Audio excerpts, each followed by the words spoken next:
E aí, beleza? Aqui é o Daniel da Vegantis Lover trazendo dicas para você fazer o melhor queijo vegetal que você já comeu. E qual que é o problema para derreter um queijo vegetal? Esse é um dos maiores, na verdade. É uma coisa que sempre aparece, eu tenho tido muitas perguntas em relação a isso. Como é que faz para derreter um queijo vegetal? Ou será que é possível fazer um queijo vegetal derreter, fazer aquele push, aquele stick e tal, toda essa história aí. Então, eu queria conversar um pouco sobre isso e pelo menos deixar você a par do estado da arte do queijo vegetal em relação a derreter. Porque provavelmente você já deve ter comido algum queijo vegetal e talvez ele não tenha derretido como você gostaria que ele derretesse. E isso daí, atualmente, é bem normal, mas já adianto, isso está para mudar. Tem muita coisa acontecendo já no campo das pesquisas e grandes indústrias que estão trabalhando para isso. Algumas startups que estão surgindo para transformar essa realidade e num futuro próximo e bem próximo que eu digo, isso daí já pode mudar, tá? Inclusive já existe resultado disso sendo comercializado e é disso que eu vou falar agora. Porque o grande drama em relação a derreter o queijo vegetal, ele tá num ingrediente, um ingrediente não, né? Na verdade é um tipo de macronutriente presente no leite animal e que é difícil a gente encontrar isso no reino vegetal, tá? Difícil, não impossível, que é a questão da caseína. Você já deve ter ouvido essa palavra, né? A caseína. Então, em poucas palavras aqui, eu vou colocar para você o que tudo isso significa. Então, primeira coisa, imagina assim, a gente tem o leite da vaca, o qual é o principal ingrediente para fazer queijo. Tá? Outros animais também acabam por ter o seu leite utilizado para fazer o queijo, mas vamos entender isso na ótica do queijo através do leite da vaca. Então, o que acontece? O leite da vaca, ele é um composto que ele possui pelo menos 3 macronutrientes que são de grande importância para a gente entender o que vem a ser um queijo tradicional. Tá?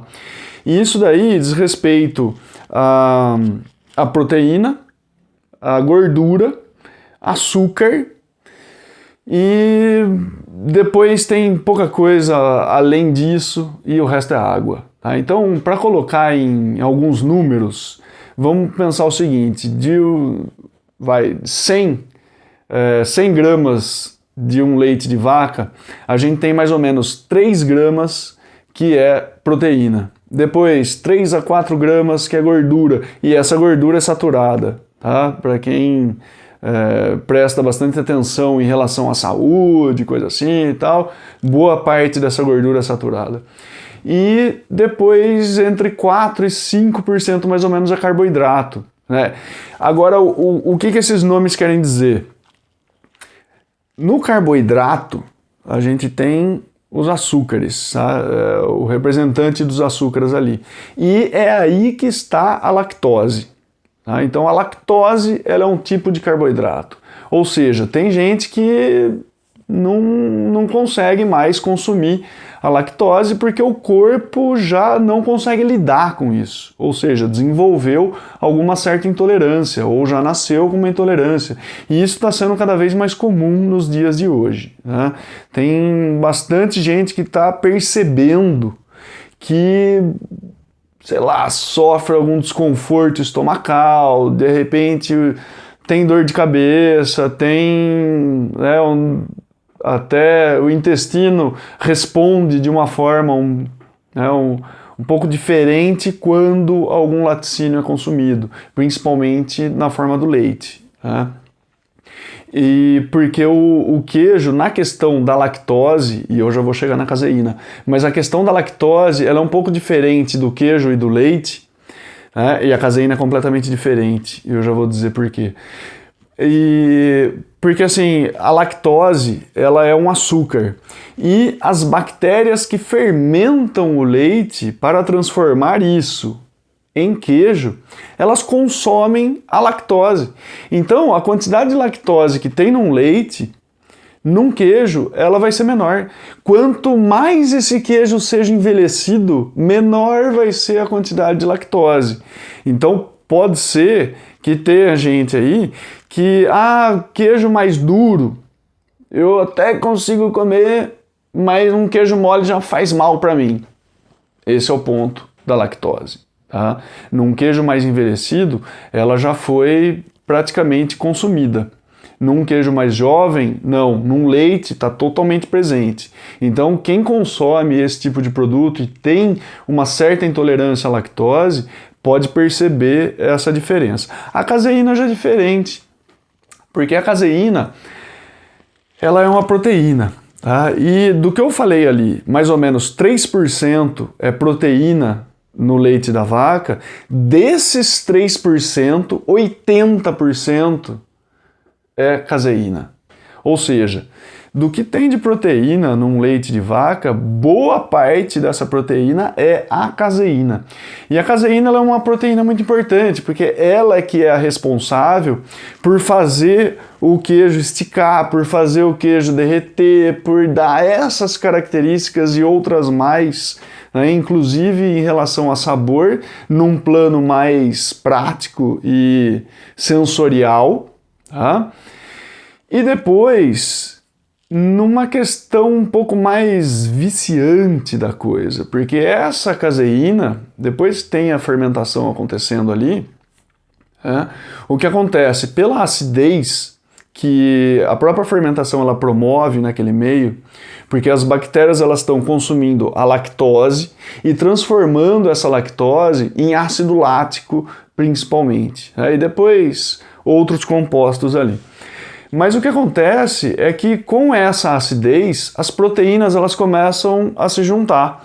Então a gente vai ter não só uma aglomeração dessa caseína, mas a gente pode ter também uma transformação dessa caseína por algumas enzimas que estão sendo produzidas pelas bactérias. E essa caseína ela é transformada em casemorfina, ou caseomorfina, ou caseimorfina, enfim.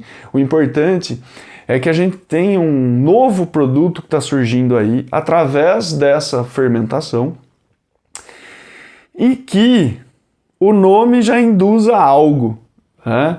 Porque essa casemorfina ela tem receptores no nosso corpo que vão absorver essa casemorfina e o nosso corpo vai absorver isso e essa casemorfina vai desencadear algumas reações hormonais, inclusive, que vai fazer com que o nosso corpo ele produza dopamina, ou seja, um hormônio do bem-estar. Então, esse é um dos motivos pelo qual muita gente que está nessa transição espontânea, né, de um vegetarianismo para um veganismo, meio que fica um pouco aí, porque mas o queijo, eu não consigo largar o queijo é isso, é aquilo. Saiba que você está viciado ou viciada no queijo. E isso é físico, tá? É físico e químico.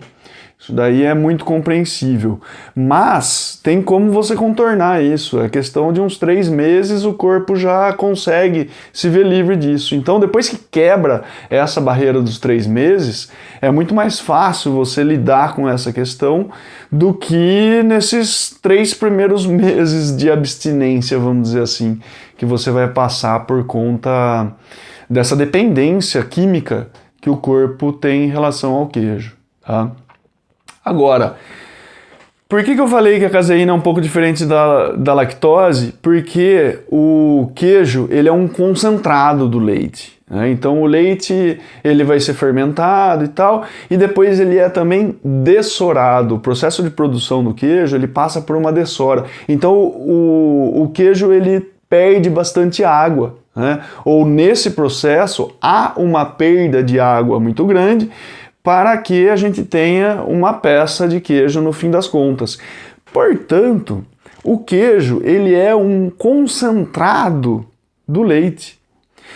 Na medida em que a caseína ela não é consumida, mas ela é transformada e ela permanece, principalmente por ela ter sido agregada através da acidificação promovida pela fermentação, a gente tem num queijo uma quantidade mais ou menos de 7 vezes mais do que a gente tem no leite da vaca, tá?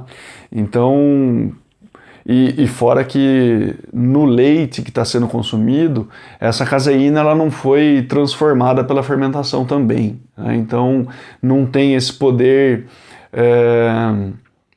viciante que tem no queijo, não chega a ter no leite. Mas em produtos fermentados, aí sim, né? Laticínios fermentados, aí sim. Em maior ou menor escala, vamos ter isso daí. Agora, para os queijos vegetais, então, o problema está nisso, né? É a gente ter uma caseína vegetal, o que até agora, assim, não é facilmente encontrada. Tem algo no meio vegetal chamado de legumina, que isso pode ser colocado muito próximo do que é uma caseína animal, tá? Tanto que pode ser chamada de caseína vegetal, naturalmente encontrada em algumas leguminosas. E aí, principalmente, leguminosas mais proteicas, né, e que tenham um tipo de proteína como a própria ervilha, tá? Ou até na soja é possível encontrar isso, mas a ervilha, ela tem essa característica um pouco mais presente nela. Mas, se a gente pega uma ervilha, então é só fazer um leite de ervilha e passar pelo processo, né, que a gente faz um queijo vegetal, um queijo tradicional e a gente vai ter um queijo vegetal. Não é bem assim que a coisa vai funcionar, né, porque essa legumina na própria ervilha, ela está dissolvida em muitos outros compostos, né? Então não é assim que a coisa funciona, tá? Tanto que é importante ter a proteína da ervilha isolada para que isso tenha algum efeito, né? Para que a gente possa conseguir transformar isso ou fazer algum uso dessa legumina para um queijo vegetal caseiramente, tá? E eu vou frisar esse termo caseiro, porque no âmbito industrial a coisa muda de figura e eu já vou chegar aí e você vai se espantar com o que está acontecendo. Mas enfim, caseiramente, então, o que a gente tem em mãos? Como é que a gente faz para um queijo vegetal ele ter o aspecto desse queijo vegetal aqui da foto, tá? Bom, veja você que esse pedaço de pizza eu fiz com um queijo vegetal aqui de casa. Então é possível chegar nesse resultado. Se eu cheguei, você pode chegar nesse resultado aí também. E existem alguns ingredientes que eles vão nos colocar nesse caminho de ter algo que vai dar uma esparramada, é o termo que eu gosto de usar. Porque derreter mesmo, esticar e tal, não vai acontecer, tá? Então, pelo menos para já em casa, isso não vai acontecer. É possível sim a gente ter um efeito sensorial, né, ou pelo menos ter uma textura mais agradável em relação a esse queijo vegetal sendo consumido, seja numa pizza, seja num hambúrguer, né? Olha só no hambúrguer como que a coisa ficou. Fica desse jeito, dá uma esparramada. Mas, assim, eu não entendo isso como derreter, porque se você pega e puxa isso daí, não vai esticar, vai quebrar, né? Isso daí vai se romper. Então não tem aquela mesma performance, vamos dizer assim, que tem uma caseína animal, tá? Mas como que se conquista isso? Esse que é o ponto. Para o mundo dos queijos vegetais, e isso em termos caseiros, a gente consegue isso através de alguns ingredientes. Por exemplo, um ingrediente que é muito importante, está presente para a gente ter esse efeito, é a tapioca, ou também conhecida por polvilho doce, ou polvilho azedo, ou amido, né, de mandioca, que não é o termo mais correto de ser utilizado, mas sim a fécula de mandioca. Esse aqui é o termo mais correto de ser utilizado. Mas enfim, ela precisa estar presente. Por quê? Porque esse tipo de amido, ele tem, né, uma relação interessante entre amilose e amilopectina, que faz com que ele delegue essa propriedade, né, de dar uma elasticidade um pouco maior para o queijo vegetal que a gente for fazer. Tá? Então não estou falando que vai esticar, não estou falando que vai derreter, eu estou falando que vai dar uma elasticidade um pouco maior. Esse aqui é o ponto. Aí você pode também colocar outros ingredientes que vão concorrer para esse mesmo objetivo. Né? Porque quando a gente está fazendo um queijo vegetal e a gente busca essas características, assim, dificilmente vai ser uma base de castanha, vai ser uma base mais sólida. Ela precisa ser uma base mais pastosa ou mais líquida, para que tenha justamente esse efeito, porque se for uma base mais firme, não vai ter como. Né? Se a gente usar uma base de castanha, por exemplo, a castanha ela tem uma parte sólida que é muito presente aí, tem bastante fibra, né? Então não vai trazer esse efeito que a gente espera. Então por isso que muitas vezes para fazer esse tipo de queijo vegetal, a gente parte de uma base que é praticamente um leite vegetal, que é algo mais líquido.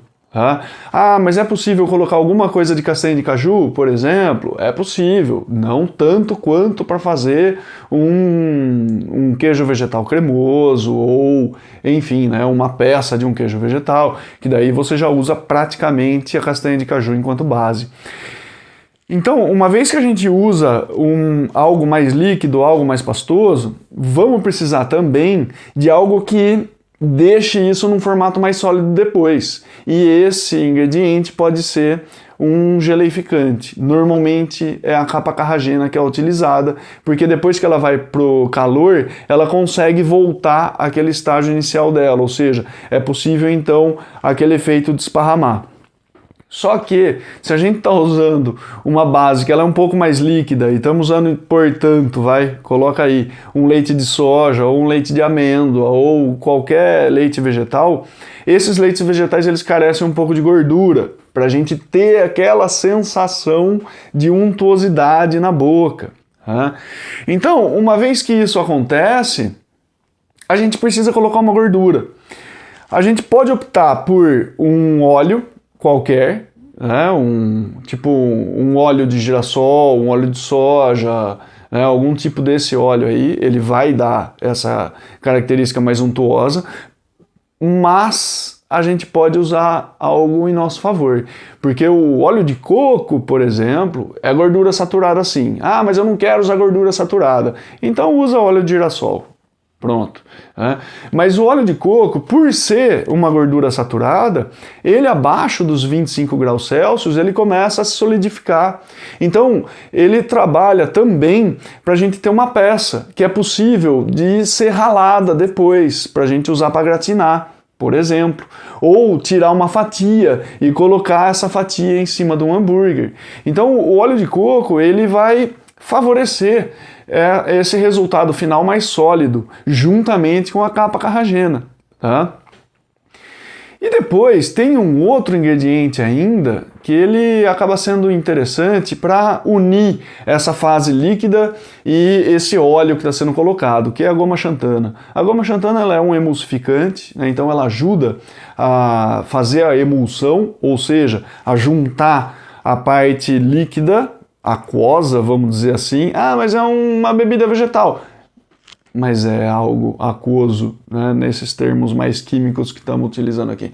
Ela vai ajudar a juntar essa parte aquosa à parte de óleo. Tá? Se colocar água e óleo, separa. Né?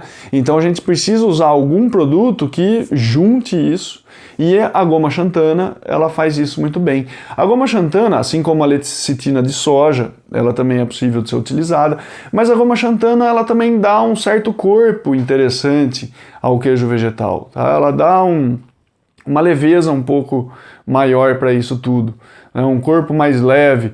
vamos dizer assim.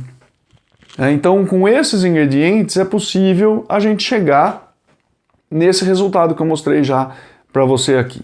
Tá? Então, é isso que a gente consegue fazer em casa e é isso que até hoje o supermercado nos presenteou. Né? É isso que a gente consegue achar basicamente no supermercado.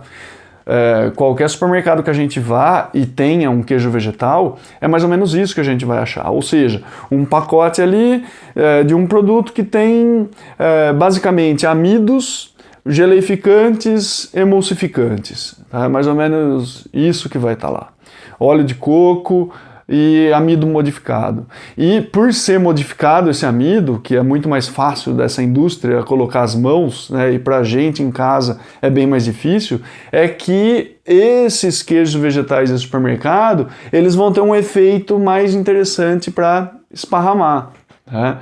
Eles têm isso daí feito de uma maneira, né, até com uma eficiência um pouco maior do que a gente consegue em casa. Tá? Mas é interessante a gente perceber como esse mundo está mudando.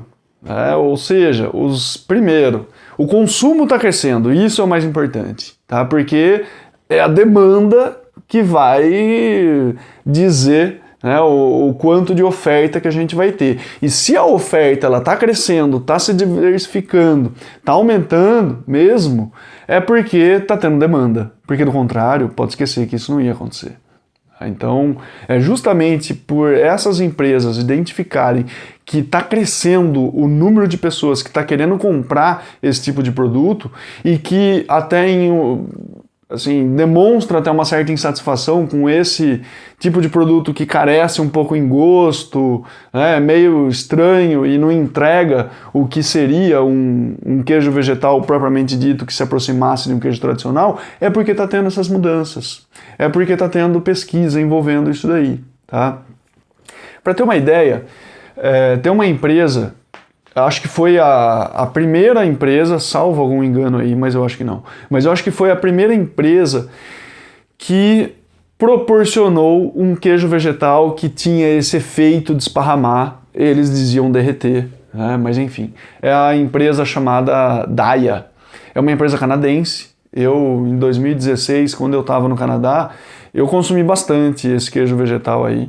E falar para você que não tinha graça nenhuma, mas entre não ter nada e ter isso, era interessante ter esse queijo vegetal. Né? Seja para pôr em cima de uma pizza para gratinar, seja para pôr num sanduíche e tal. Era interessante, apesar de ficar muito aquém do que se espera de um queijo vegetal no que ele se aproxima a um queijo tradicional. Mas enfim, o importante é que essa empresa, a Daiya, olha só, ela em 2008 ela trouxe esse queijo vegetal. E hoje a gente está em 2023 e ela anunciou que está agora fazendo várias pesquisas que vai usar a fermentação, né, através de bactérias para chegar em algo que se aproxime mais a um queijo tradicional e tal.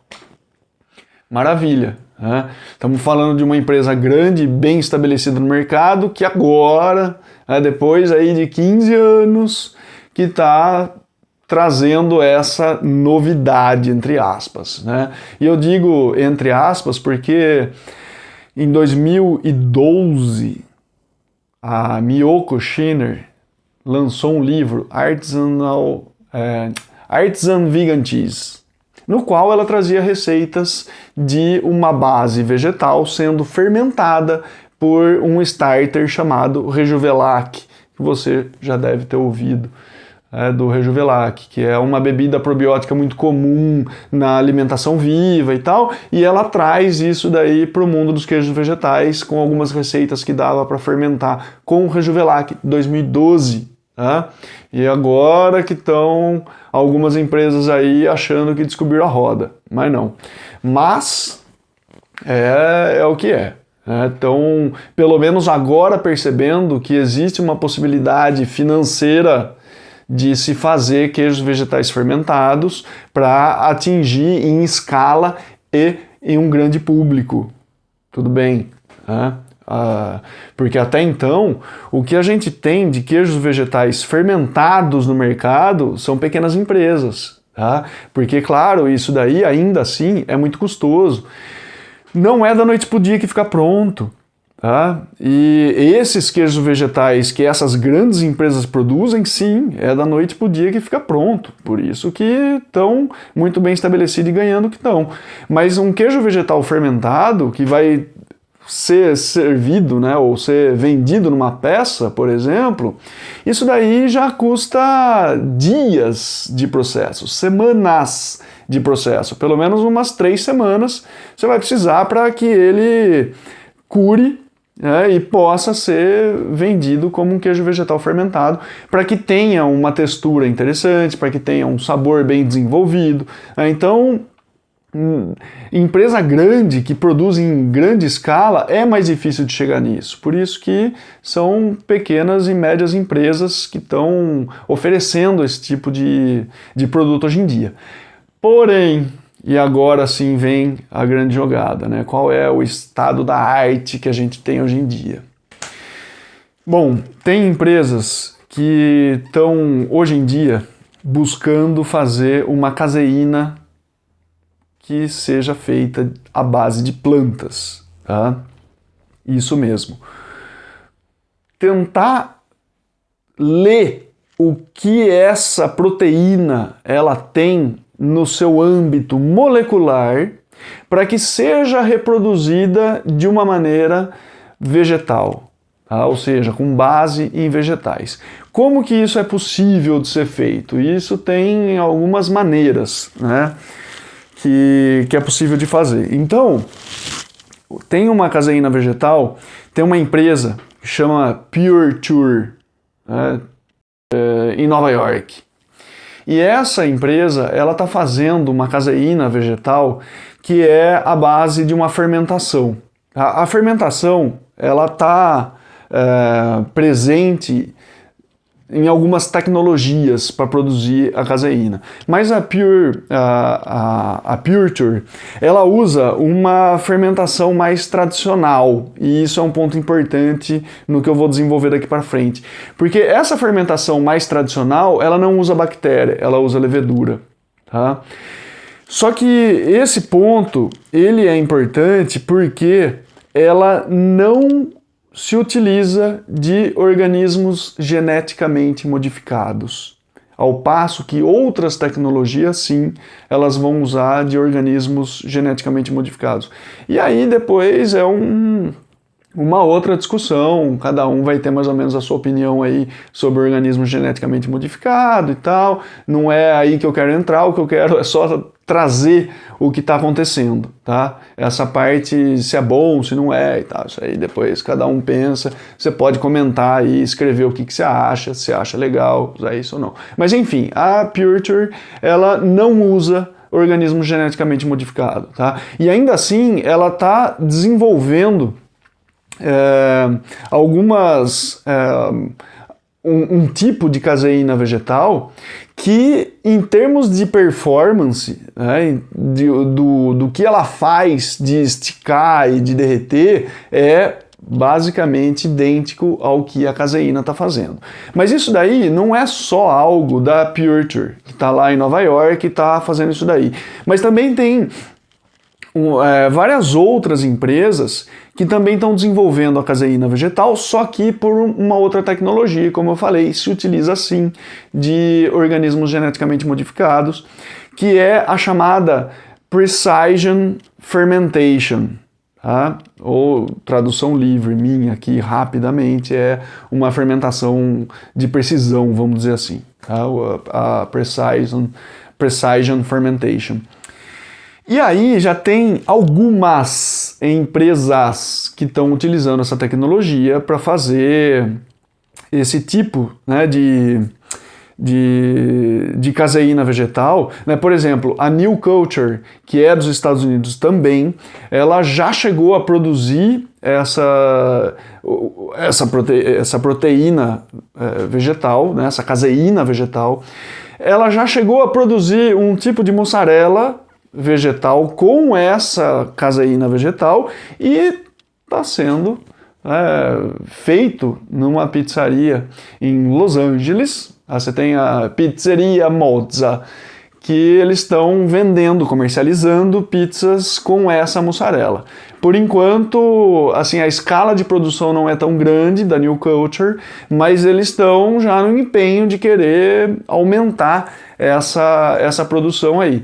E a Precise Fermentation se utiliza de fermentação, mas utiliza de bactérias que estão fermentando substratos vegetais para que elas produzam essa proteína. Mas o que acontece é que essas bactérias elas estão sendo estudadas no nível molecular e tem alterações genéticas ali para que elas possam então produzir direcionadamente esse tipo de proteína que eles querem que sejam produzidas. E aí também, né, a precisão desse produto final é muito grande, no aspecto de derreter, no aspecto de esticar, tudo isso daí. Dizem até, algumas empresas dizem que é indistinguível um queijo vegetal de um queijo tradicional feito com essa tecnologia, tá? Eu ainda não vi, ainda não cheguei a provar isso daí, então não posso confirmar isso, mas estou trazendo aqui o que essas empresas elas estão dizendo, tá? Então, tem algumas que estão fazendo isso, né? Algumas empresas, tipo a Fermify na Áustria, ela faz isso daí. A Standing Ovation na França tem uma, como é que chama? Zero Cow Factory na Índia, que também faz isso daí. Na Holanda também tem uma que ficou muito conhecida, né? A Fooditive, ela também produz esse tipo de caseína vegetal, mas isso daí ainda não chegou pra gente, tá? E o que parece estar sendo bom, né? Fora essa questão de modificação genética e tal, tem uma empresa em especial, tá, que é chamada de Climax Foods, uma empresa californiana, de Berkeley. Ela sim está produzindo aí, essa empresa, a Climax Foods, e essa daí eu até aconselho vocês, de repente, assim, acompanharem um pouco mais de perto, ou pelo menos fique esperto, né, fique esperta com o que está vindo dessa empresa.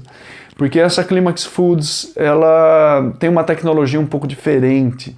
E, obviamente, né, como hoje em dia a Precision Fermentation é a bola da vez, eles dizem que a tecnologia deles é a chamada Precision Formulation e não Fermentation.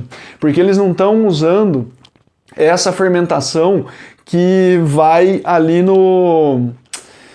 nessa questão molecular da coisa, né? Mas estão usando sim inteligência artificial, né? E para chegar num ponto e de estudo inclusive de sementes e leguminosas. Então eles falam que na verdade a base para eles usarem e formularem a caseína vegetal deles já está dada na natureza. A única coisa que eles precisam é ter essa inteligência, e eles usam da inteligência artificial, né, que é chamada por eles de Deep Plant Intelligence, que é um sistema computadorizado ali que gera essas informações para eles, né?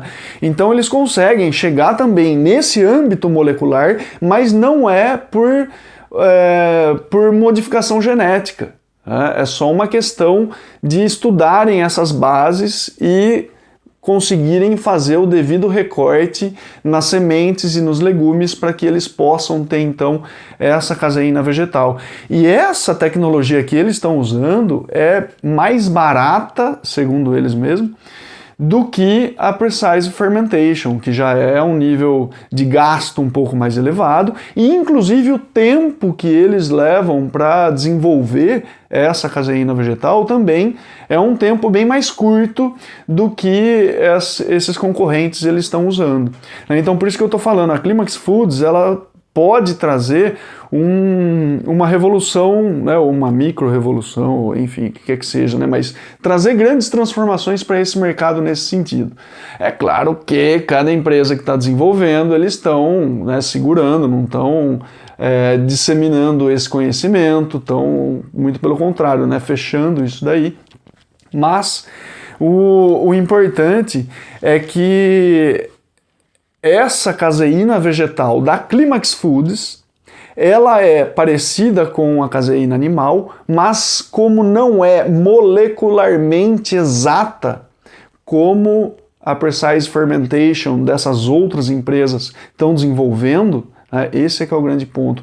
Quem tem alergia à proteína do leite vai poder consumir esses produtos feitos pela Climax Foods.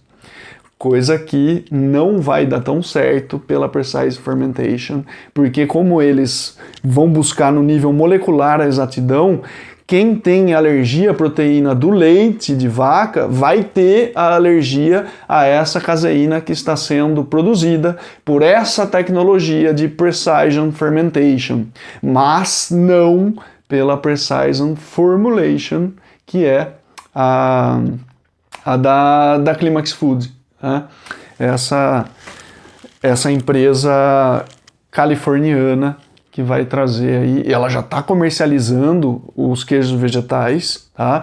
O primeiro queijo vegetal que eles fizeram com a cassid, que é essa caseína vegetal deles, né, foi uma mussarela e já está disponível para consumo também, numa escala um pouco mais reduzida ainda. Mas outros queijos vegetais que eles também produziram com essa tecnologia já que estava se desenvolvendo e que, segundo eles, são idênticos aos queijos tradicionais, já tem sido muito utilizado não só por chefes de renome, que estão utilizando esse queijo para fazer os seus pratos aí, mas também alguns restaurantes que têm estrela Michelin, eles também estão usando esses queijos vegetais. Então o futuro ele é muito animador, isso está se desenvolvendo a passos largos, é claro. Só vamos tentar entender uma coisa, a tecnologia dos queijos tradicionais tem milênios de desenvolvimento. A dos queijos vegetais está acontecendo agora, então é claro, não é da noite para o dia que a gente vai ter tudo isso acontecendo, mas está se desenvolvendo de uma maneira muito intensa, então é possível que a gente possa esperar em pouco tempo, em vista de tudo que já aconteceu até agora, que já tenha esses exemplares disponíveis no mercado e a gente torce para que essas empresas, alguma delas, preferencialmente a Climax Foods, que não tem essa transformação no nível genético das bactérias para a produção das proteínas, então que a gente tenha disponibilidade disso para usar em casa. Imagina que interessante que seria a gente poder fazer um queijo vegetal em casa, utilizando essa caseína também, para que ele tenha a performance que os queijos tradicionais também tenham.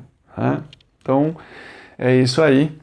Para qualquer dúvida que vocês tenham, ou qualquer notícia e novidade que vocês tenham, por favor, os comentários eles estão aí para isso. E do mais, até a próxima.